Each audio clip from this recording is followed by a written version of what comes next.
మీరు ఎన్ని పూటలు తింటున్నారు రోజుకి?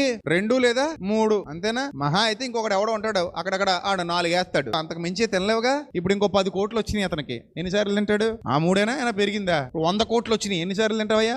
అంతేనా? 1000 కోట్లు వచ్చినాయి, ఎన్నిసార్లు తింటావు?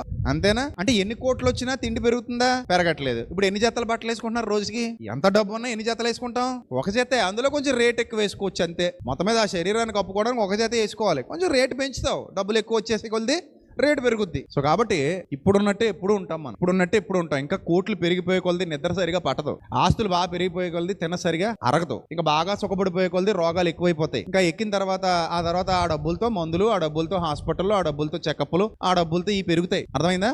ఈ పెరిగి నువ్వు ఏమనుకుంటావంటే బాగా డబ్బులు సంపాదించాను, 3 పూట్ల మందులు మింగగలుగుతున్నాను. అరే నాయన, బేదవాడు కొంచెము కలిగినా ఎలా ఉన్నాడట? తృప్తిగా నిద్రపోతున్నాడట. వాడికి ఏ బెంగ విచారం లేదు, హాయిగా పడుకున్నాడట. ప్రశాంతంగా పడుకోగానే నిద్ర పట్టేసిందట. డబ్బులున్నోడికి అధిక ధనం వల్ల ఏం పడట్లేదట?